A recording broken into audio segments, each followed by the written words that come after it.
IT headhunter team lead, and he will shed some light on the headhunting industry, new trends of the industry, and also how to stay competitive. Great. Please welcome.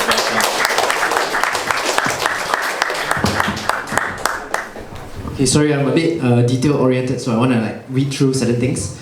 So I want to summarize everything that what these guys were saying just now, and I want to try and make it simple because everybody's young here. I think everybody's way younger than me, but I want to summarize as simple as possible. So number one, the things I want to share about what Rob said, Dr. Joe is my client, Ren. Number one, adversity or obstacle is your way. Let me throw you some examples, right? You all read about this, right? Obstacles are your way or adversity is your way. I don't know Rob personally, but he said he started as a customer service engineer servicing IT support. I don't know if you know how hard that job is, how boring, how difficult it is. That's an adversity. To get to where he is today, he had to travel to Japan, he had to travel to America. Whether his kids wanted it, whether his wife wanted it, whether his mother wanted it, it was as some form of adversity, correct? So that's something to just prove to you that adversity is your way forward. There is something like layoffs could be an adversity for Ren. He's been through it. But he embraced it and he got out of it. Omar, right? Omar I knew probably a long time back. What you know is that in C, 99% of them were Chinese. And Omar is not Chinese. I bet with you he suffered a lot. But did he tell you that? He didn't tell you that, right? Yeah, he embraced it. I mean, I've been to C when it was just starting up. And everybody spoke Chinese. It was 996. My meetings were at 11 p.m. Interviews were at 11 p.m. and people didn't dare go because they were scared. 11 p.m. meetings, no, I'm not going. Next thing. So just now somebody asked what job to choose, right? Everybody says choose the job that pays you the most money, correct? Please don't do that. Okay, so what you want to choose is, later I'll go into that in more detail, but choose what you can keep doing for an extended period of time, right? It doesn't mean whatever you're doing today, again, Rob's example, can he keep answering the phone and fixing IT support services for a long time? I don't think that's the most exciting thing, but he stuck to it because it could keep him happy for a certain period of time before he leveraged and moved forward. That's what you guys are doing right now. But the bad thing is, because the market's so good, you think that your time is up faster than the time is up. That's why you all keep moving. So some of the jokes that I get all the time, because I interview a lot of people. To date, I calculated I've met and shake the hands of about 7,000 people and spoken to even more, right? And even for my own team, I hire and interview. Everybody says, reason for joining you, Jeremy, is because I want to leave a legacy as an IT engineer. It's like, what legacy? I want to be the best version of myself as an infrastructure engineer. What's the best version of yourself as an infrastructure engineer? Too much social media, guys. Yeah, I want to be the hardest worker in the room. What's the hardest worker in the room? What does it mean? Yeah, I was telling them, stop watching social media. At the end of the day, a lot of them, because I'm a recruiter and I talk to them in sense, they tell me, oh, I just want to do whatever pays me the most money. Or my mom said this is a good job, my dad said this is a good job. No, don't do that, please. Choose. So how do you make the best of your circumstances? Before that, you want to know what you can tolerate and what you cannot. You guys are younger, you guys are more educated. These days, younger people know what they can tolerate and what they cannot. Am I correct? The olden day guys will be like, I don't like this, but I need it to pay my bills. These days, we don't need that anymore.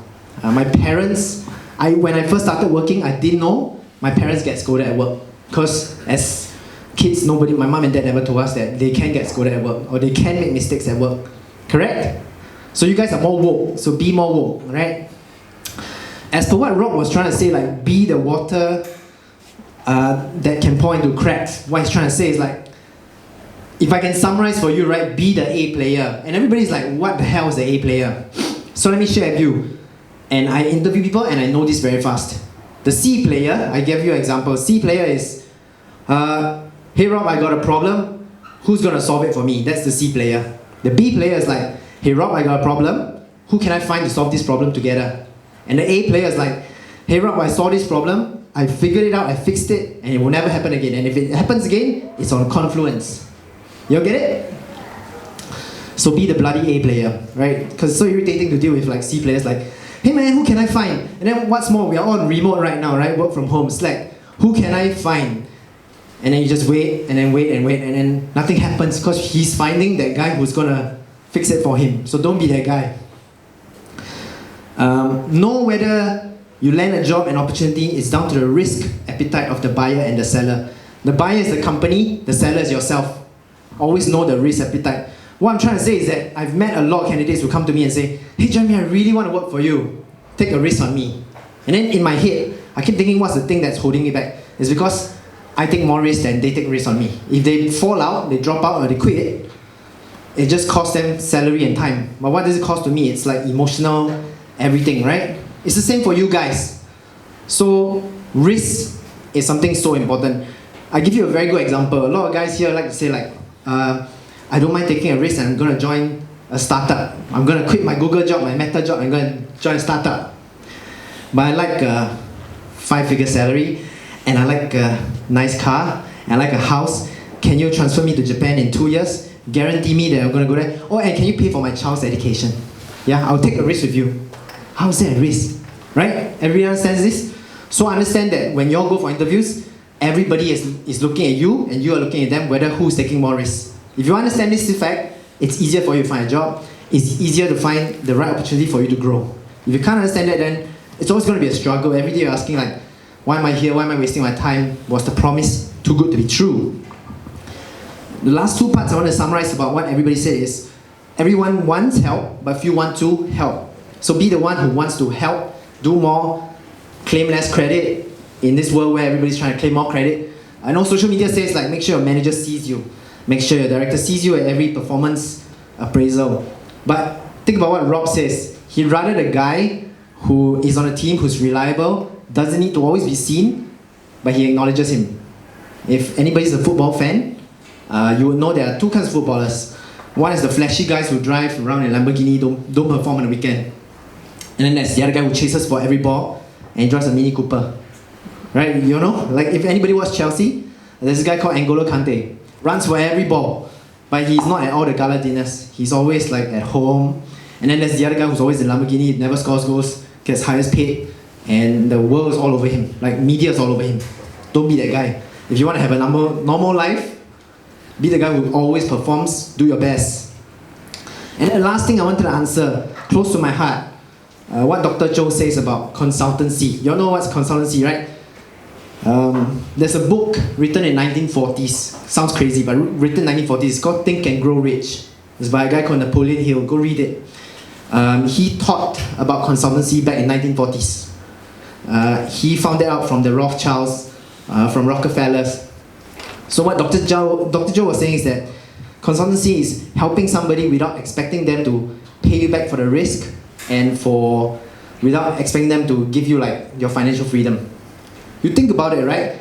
Everybody knows the TikTok CEO now, Chu Zishou. He's always in Singapore. You always see him in Orchard Road.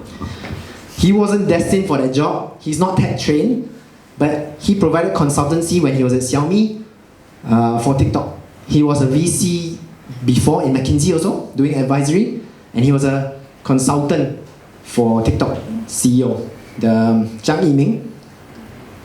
So when he was kept consulting him, helping him out of true heart, not trying to make money from the guy, because the guy had no money.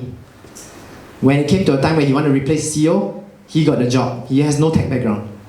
Right? That is consultancy. Help without expecting something back immediately. Right? Anybody who's been to the UK, you all ever heard of this brand called Pret a Manger? It's basically a sandwich shop. The guy who's the CEO today, he used to be the guy making the sandwiches. He's been there 24 years. Because he kept consulting and saying, like, can we do this? Can we improve this? Can we do that? He didn't chase my promotions. He just wanted the business to do better. Kept consulting the top, and then when it came to the opportunity for CEO, he became a CEO. So that's consultancy. If you all see that there's a risk, okay, I won't say risk, but if you all see that there's something that you want to explore, but you think it's a risk for you, then sure, go be a consultant and go do that. All the best opportunities I've ever had in my life was I went to consult somebody, help them, and that has helped me tenfold, rather than going into it thinking it was a transaction. Like, how can I help you? How can you help me? You all have those kind of friends who always look for help from you as a transaction, and you all have kinds of friends who will help you out of true heart, correct? Yeah, so be the guy with a true heart. Okay, so jumping into my piece now. Yeah, so trying to be in trend with you guys. I knew the guys were a bit older than me, so they wouldn't have thought about this, but I thought about how to be like in trend with the younger guys. Because I recently went to a Web3 event, and when I was trying to give my name card, nobody wanted it. They were like, well, let's telegram this. And I was like, what am I supposed to do? So this like camera and then click the link, and then like, yeah, everybody is way advanced. So I thought about how I could do something more cool for you guys. Thanks. Okay, so this is a quick introduction about me. So I'm in recruitment, I'm a headhunter. It's been a long time. It started in 2010. And I've seen many trends. I wasn't in IT all the way. I was in an even better industry 2010. It was oil and gas industry. It was like Boomtown Charlie, way better than tech. Boomtown Charlie. But what I want to tell you is, today, I don't have the answers to everything, right? But what I want to share is I have seen the patterns of the economy, what it happens to company calls, and I've seen human behavior in good times and bad times. For all the people that you meet, I want to tell you is like, you don't ask for their advice, but ask for the patterns or lessons they have learned, recognized through their life. So again, you guys are all engineers, right? Patterns, yeah? Insights, concepts, and then I provide you the inputs. Because I've seen the market flip so many times. When I was young, like you guys, I will never forget this. I told a guy, when I placed him, I said, I'm going to be in this industry all my life. Because it was the easiest money to be made back then, oil and gas, like so easy. I think it was like 3 years later, the whole thing collapsed. The oil went from like $160 a barrel. If for anybody who knows about oil, I mean, it's a very niche industry, but it went from $150 a barrel to like $20 a barrel. Right? So you imagine like everything cut by 7x backwards. Then I knew, okay, that was a time where at 26 I knew markets are not efficient, it's not going to happen forever. And that's where I can share with you more insights on how to grow through this. Next slide, please. Okay, the words are not applying. Okay, sorry, back.